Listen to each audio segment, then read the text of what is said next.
Season 9 of Night School is presented by the AQHA. Watch and wager on this weekend's Texas Classic Trials at Lone Star Park and the Golden State Million Futurity Trials at Los Alamitos. Keeneland Select. Live racing through Saturday, October 26th. Visit KeenelandSelect.com and earn a $150 sign-up bonus. Woodbine. Live racing all weekend long at Woodbine and Woodbine Mohawk Park. Remington Park. Catch this Friday night's Oklahoma Classics card. And ExpressBet. Fund your account for free and get free past performances at ExpressBet.com.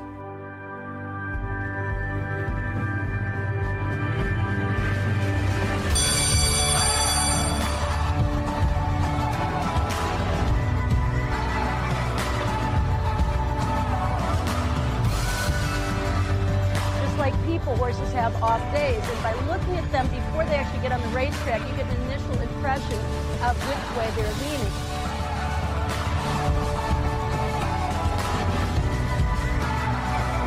This is going to sound crazy, but for me, it's intellectual stimulation.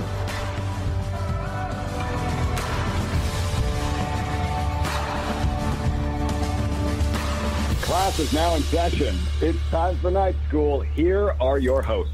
Welcome, everyone, to Night School, the National Online Fan Education Program, Season 9, Second Semester. I'm Jeremy Plonk from Horseplayer Now, joined by Brian W. Spencer, GM of HP Now.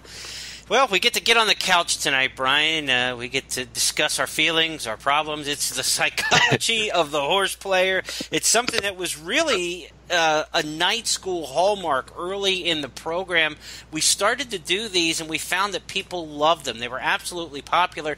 Not only did the students of night school, if you will, enjoy them, the guests of night school really enjoyed coming on talking about the psychology. They learned stuff about themselves and about other people by talking about the way they play the races. And it's something there hasn't really been a forum for over the years. And I think for a lot of the history of horse playing, people were doing this individually in a vacuum by themselves. And there are pluses and minuses of the internet, as we know, but I think one of the great things about getting together with horse players and discussing the way that we play the game is learning the psychology of it. It's been fascinating, and I'm looking forward to tonight's lesson as well. Yeah, I think you talk about the internet and how that's built kind of an expanded community for people to talk about racing, talk about gambling, good wins, bad beats, all that kind of stuff. But I think that one of the best things about that is that it's really kind of by taking it out of the vacuum, something that you do all by yourself, it kind of gives you a chance to not feel so crazy when bad things happen. How has this happened to me four times in a row, 4 weekends in a row? But guess what? Other people are betting the same race as you are, and they're having the same bad luck you are. I think that, some of my slumps actually become a little bit easier because I'm able to see other people going through the ups and downs just like me. And it's easier to see people going through it than just to remind yourself that they are, so you get that sense of community. And I think that kind of makes it a little bit easier, makes it feel like we aren't fighting an uphill battle quite so much so often. Yeah, I remember back, in the early days, we're talking quarter century ago now, 1994 Breeders' Cup. I'm an intern at Churchill Downs, and one of the first people I met and befriended in the game, Marty McGee from the Daily Racing Form, was still a Racing Form writer back then. I knew him from a few years prior to that. He was a Baltimore Sun reporter, and I followed his picks and selections and occasional appearances at Pimlico and Laurel as a kid going there. And Marty was all over One Dreamer in the Breeders' Cup Distaff that year, and she was a big long shot for Tom Proctor going against Heavenly Prize and some really Sky Beauty and some great fillies. Marty was all over. She won easily on the front end, stole the race. Highway robbery, I believe, was the quote from Tom Durkin in the race call. And we're all in the old press box at Churchill waiting for everybody to come off the balcony to come in. And we're waiting for Marty to come in and celebrate and throw his form up in the air because he had it. And he came and he put about a 2-foot dent in the heater, kicking it, screaming and cussing because he didn't hit the exacta. The psychology of the horse player is this. Even when we're right, sometimes we beat ourselves up for being wrong. this is the way that it goes. And when you mention that you feel like you get out of the vacuum, you realize it's not just me who does that. That was kind of a moment for me saying, wow, here's one of the guys that I think is probably among the sharpies in the game, and he had the same kind of frustrations that we all have at times. And that was a young lesson that I learned that even 25 years later I can remember with vivid detail that happened. And we all have these things that have happened in our betting careers that make you feel like you're the smallest person on earth. Like, how could I have been so stupid? But when we get into things like we have online, our race chats that we did with ExpressBet for 5-6 years, the night school program, all the night school tour stops we made, the Preakness infields we've been in, we have been around so many horse players, and we can tell you, and I know you know this for a fact, Brian, a lot of the tales we weave and the woe that we have are very common. We run into the same pitfalls. Oh yeah, and the pitfalls can be the same for somebody who's been in the industry 25 years and somebody in the Preakness infield for the first time ever at a racetrack. You lose the race the same way together. So I think that there's, the idea of the community is big to me, but also, I think we kind of talk a lot about, betting discipline, and obviously that's the be-all, end-all of this. You can pick winners as much as you want, but if you don't bet if you don't bet right and you're not disciplined in your money management, obviously, you're in a losing proposition to begin with. And I'm a very impulsive person. Racing has been a long journey for me. I've kind of gotten to the point where I'm, I don't chase much anymore. It used to be very tough for me. That's just the way I'm wired and the way I'm built. But I think kind of getting in your own head enough to know what you're doing and the pitfalls you're making. Something that I always like to talk about is, sure, if you're a weekend warrior and you're out at the track for just a Saturday, then yeah, the last race of the day is the last race of the day. It is a get-out race. It's your last chance to bet it. If you're somebody like me who's got an access to an ADW, who can kind of pick any track any day, there's absolutely no such thing as a get-out race. Race 9 at track A today is exactly as good as race 3 at track B tomorrow if the prices are right and the odds present themselves. So I think realizing things like that, that there are some common sort of axioms in racing that we think about, and I'm sort of harping on the idea of a quote-unquote get-out race. But once you sort of throw things like that out of your brain entirely, it opens things up a little bit, and it allows you to be a little bit less impulsive and a little bit more disciplined, because you don't feel a manufactured sense of urgency that really doesn't exist. That's a good point. One of the first things I ask anyone who's starting to bet the horse races is what's your personality? You want to bet to your personality. There's a wager type for every person in horse racing that basically costs the same amount of money in your investment. So what do you want in the end game? If you hate stuffed animals, you're not going to the carnival and playing the game that wins stuffed animals, right? I mean, why would you play to win something that you're not interested in? So if you are a person who wants to bet $2 on a race, do you want to get $4 back, or do you want to get 40 back? I know everybody would say, I'd rather have 40, but think about your personality. Would you be satisfied with $4 return on a $2 bet, or would you only be satisfied if it was a $40 return?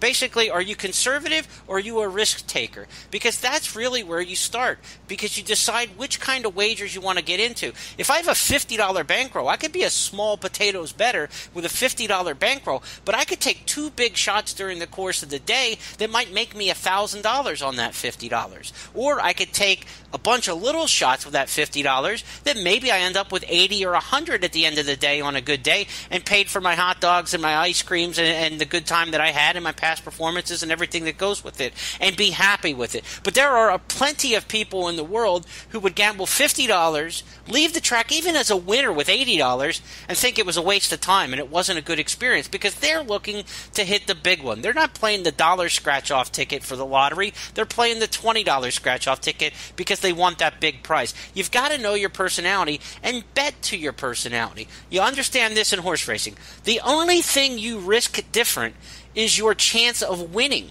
You're not risking more money by betting $50 one way or $50 another way. It's just your likelihood of winning goes up if you're betting more conservative bets, and your likelihood of winning goes down if you're betting more risky plays. But you're not risking any more financially. So there's a bet for you. Find your personality, know where you're at, and only make bets that are going to make you happy. I've got to the point in my life, maybe because I'm doing a little bit better financially, maybe because I've been betting the horses for 40 years, I've got to the point in my life that I'm not betting 10 to win on a 3-to-1 shot. I don't want $40. I mean, I just don't want, you know what I mean? I mean, sure, I'll take $40 if you want to hand it to me, right? But I'm not willing to gamble $10 to get $40. It does nothing for me. So I've got to play my wagers a little bit differently. Maybe I'm playing a $10 straight exacta that each two pays $40, and now I'm trying to turn $10 into $200. Now I've got something that excites me. Figure out what that level is for you, and the psychology that you're going to start playing with will start satisfying what you want. Maybe you don't cash as many tickets as you wish. We all wish we cashed more tickets. But in realistic psychology of a horse player, you must come to grips with you will lose far more races than you will win.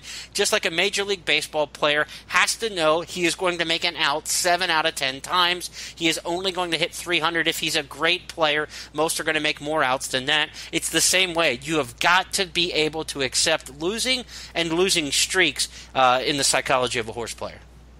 Yeah, and that dovetails perfectly with what I was going to bring up next, that knowing how you handle losing will give you a really good idea of kind of what player you should be or, you know, probably want to be. Because, you know, if you're the type of person who gets really beat up when you do lose, or you know, and that really sticks with you, maybe you're a little bit more of a, you know, win place type better, something a little bit less risky, so you don't have to go through the ups and downs of kind of beating yourself up for losing all the time. Like, you know, I'm one of these people, I don't want to sound flippant, but I want the big score, okay? You kind of alluded to it earlier. I'm not trying to bet $50 to come out of it with 80. That's an absolute waste of my time. So I'd rather just lose that money trying to, you know, win $2,000 off of it, because over the course of time, I'm going to lose a lot more often than I'm going to win that way. But when I win, it's going to be big enough to counteract that. But if you're the type of person that does kind of go on a, you know, up and down bender every time you lose emotionally, then that's not going to work for you, losing, you know, 16 out of 17 times and getting that one big score. Psychologically, for me, it works well that way. Not going to work that way for everybody. Key factors for me: bet to your personality. The traits you need to show as a horse player: patience, confidence. You got to be able to strike when you think the advantage is yours. When the odds are in your favor, you got to be confident enough to strike. And perseverance. You've got to be able to handle losing. Patience, confidence, perseverance. You master those three things, and you'll be the greatest horse player in the world. If you can cope with those three things, you'll enjoy your experience playing the races. Because, look, Brian, this is a tough game. We all know it. We all admit it. But we love it for the beatings that we take and for the joy that we get when things go our way. Yeah, it all somehow evens out in the end. You know, I joke about losing 16 pick fours in a row, but wow, when you hit that one that comes back at $3,500, you're feeling pretty great, and that kind of gets you through those other streaks. And you know, that's one of the things to remember, is that if you're a good handicapper and you're a good bettor, we've been saying this since season 1 of Night School, eventually it evens out. Your slumps will come back if you're doing the work and you're putting in the time. You know, you've just got to persevere there. So that's really the big key for me of those keys that you put forward, JP. And one last point from me, because I'd be remiss if I didn't say math was part of this. You know, psychology is mental, and your confidence that you want to strike. Confidence doesn't mean coverage. People think coverage means confidence. I've got more horses in a race, so therefore I feel more confident. Confidence means you love a horse in this race, or you love a sequence that you feel great about. Keep this in mind. 5x5x5 in a pick 3 that has 10 horses in every race, you don't have half the field. You don't have a 50% chance of hitting it. You got a 50% chance in each race, which means you got a 12.5% coverage in a pick 3. You're not 50% confident. You're 12.5% covered, and people have to really understand the math that goes behind this. Don't give yourself false senses of confidence by playing too many horses and spreading in races. One of the handicappers that we've had in night school over the years talking about the psychology of a horse player is Frank Miramati, track announcer that you know very well, and a guy who had his own trials and tribulations playing the horses. He had a candid conversation with us in night school. We'll go to the vault and listen to Frank, and then we'll have Caton Bredar bring her sage wisdom on psychology of horse playing when we come back.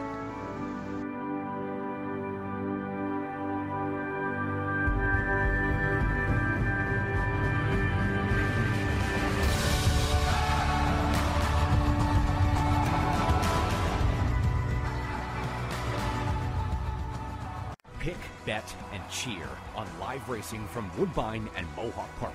Thoroughbred and harness action. The wagers are just the beginning. Watch award-winning broadcasts covering both breeds, incredible battles contested over the most unique grass course in North America. Experience the full fields with over 130 thoroughbred and 160 live harness days. Get access to free handicapping material and join the ranks of Woodbine and Mohawk Park players from all over the globe.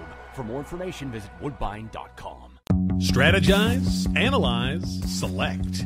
Join Keeneland Select to bet on racing from around the world on your computer, tablet, or smartphone, anytime, anywhere. Featuring the best rewards in racing, free pass performances, live video, race replays, and more. Plus, Keeneland Select invests a portion of its profits back into the sport. Join Keeneland Select today and earn a $150 sign-up bonus at KeenelandSelect.com. Dedicated to the sport and dedicated to the players. Some folks like to bet on the horses. Some like to bet on the games. Some folks like to bet on their phone. And some like to bet from their suite. So what's your best bet?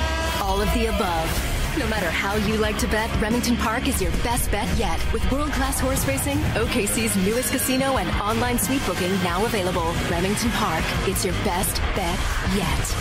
Hey, what's going on? Mikey here, and I'm going to tell you about an offer from my good friends at ExpressBet. Let's be honest, we know you love playing the races, but you can't always make it to the track. Sometimes life just gets in the way of a good bet. Well, what if I told you about a place where you never miss a bet and you start with house money? You'd say I'm crazy, right? Well, not at ExpressBet. Your first $100 are on them. That's right. Sign up with expressbet.com using promo code XBRadio, bet $100, and they'll deposit $100 back into your account the very next day. Hey, plus you could get an extra $25 if you use Express Fund Direct Deposit. You see what I mean? House money for betting the races. It's that easy. Check it out at expressbet.com to learn more. And don't forget to sign up with promo code XBRadio. You're gonna love it. And that's a Mikey guarantee. Must be 18 years or older and 21 years old in certain states to open an account with ExpressBet and reside in a state where such activity is legal. Void where prohibited. National Gambling Support Line 800-522-4700. Welcome back to the show. Enjoy this classic night school clip from the vault.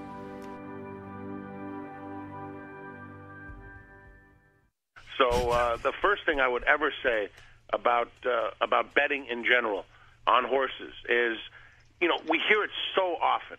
People say I'm a great handicapper, but I'm a bad money manager or a bad bettor. And, you know, to me, when I grew up, it was you'd go to the track, Santa Anita, Hollywood, or occasionally Del Mar. I was in Los Angeles, and there were 9 races. And for the most part, it was win, play, show, and you'd have a daily double and 3 exacta races. And now I think what's happened is the game has changed so much with these multi-race wagers, and there's so much value in these pick 3s and pick 4s. But what happens is, if you go to the races, people start yelling, yes, I had that. And that's because they had the 1, 2, 3, 7, 8, 10, and 11, and they ended up having that horse. And so I think that everything has really changed from just wanting to pick a few winners to now looking for the big score. And what can happen in doing that is you can lose focus. And I really in my heart believe that of all forms of wagering, there is no question in my mind that this horse racing presents the greatest opportunity for success. And people may argue that because they'll talk about takeout, and takeout is very difficult to overcome. However, you're not forced to bet on every race at every track. And if you can have the discipline to really focus in on things that make sense, where you can actually get an edge, there are times in which there are tremendous value opportunities, and I know you discuss that on a frequent basis. Joined now by Caton Bredar to close out tonight's show on the psychology of a horse player. And this is a topic that over the 9 seasons of Night School we've covered a couple of times, and I always find it interesting because we're all, in theory, playing the same game, but there are a lot of different streaks and slumps, both good and bad, and how those impact the way you're handicapping before you're betting and the way you're betting, and kind of how we can best stay out of our own way, as I like to put it. What are some of your tips, Caton, for really keeping focused when things are going better than usual or when things are going worse than usual? And what are some of your best tips for just really staying laser focused on what we need to get done? Well, one thing I think it's important to know that you can have different mindsets on different days and in different circumstances. So, if I'm going to the racetrack with a group of friends to have fun with no, it's not a place I'm familiar with, or it's not a normal situation, there isn't a specific horse or a specific wager that has attracted me to it, then I'm going to have a good time. I set a bankroll for myself, a budget, and I stick to it. I look at it the same way I look at Vegas. If I go or into a casino and I want to play blackjack, I have a budget. If it's $100, it's $100. I play the minimum table every time, and I just try to make the money last as long as I can and make a little money in the process. That's a bonus. And that's obviously you want to try to win some races and win some money, but that's how I look at a day at the races with friends, or if I'm just going to kind of hang out, and it is one of my favorite pastimes. So that's great. And that is, I think you need to know what you're going into it for. So if I want to make it last all day. Now, if I go to the track because I have one specific horse I've waited to bet on the entire day, then that is a totally different mindset and a totally different day, and I come into it differently. And the biggest thing that I don't do when that's the case is start betting on other races that I had no intention of playing just because I'm there. You have to know what your goal was and make sure. Now, it's okay to play a little bit, but your focus has to be playing on the horse or the series of races that involve that horse or that race that you came out to. And that's one thing especially for those of us who do it every day or who are watching races on a very regular basis, there will always be horses that you are watching for, that you see run and you can't wait until they run back. The biggest mistake you can make is that you get so into playing earlier races before that horse runs that you blow your bankroll, or you blow your opportunity, or you lose some bets and then you blow your confidence. So I try to really stick to my plan going in, number one. Number two, I don't get swayed by highs and lows very much. If I'm losing all the time, it's just human nature to stop completely. I don't bet more money chasing bad money with more money, but I still keep playing because, just because you lost the early 4 doesn't mean that you won't win the last 2, and you can win enough to make up for what you lost. So I don't give up. I certainly might scale my bets back a little bit if it's been losing consistently or I'm just not seeing things the way they're turning out. And likewise, though, I don't get crazy if I'm picking everything right. I don't increase my bankroll just because or bet more or double down because I'm playing with won money or found money. The object is that you would like to walk away with the biggest profit you possibly can. And if you stray away from the original plan, and I know that's different from a lot of players. And what works for one person might not work for another. But what works for me is being somewhat disciplined and not getting too caught up in the emotional roller coaster of winning and losing. Yeah, and I think Jeremy and I talked about some other times this season too, just the idea of if you're having a great day and you've hit 5 winners in a row, the next race is absolutely as random as the last one was. It was put there by a racing secretary. There's just it's totally arbitrary. So the fact that you are hot today does not necessarily mean anything about the day. So no need to chase when you're going well. Just go ahead and keep making the money you're making. So that's going to put a bow on our episode of Psychology of a Horse Player tonight. We'll be back as we start to wind down Season 9 of Night School. Next week, we'll be talking handicapping red flags. Good night. Next on FAQ 60, problem horses. Sometimes a horse can be his own worst enemy.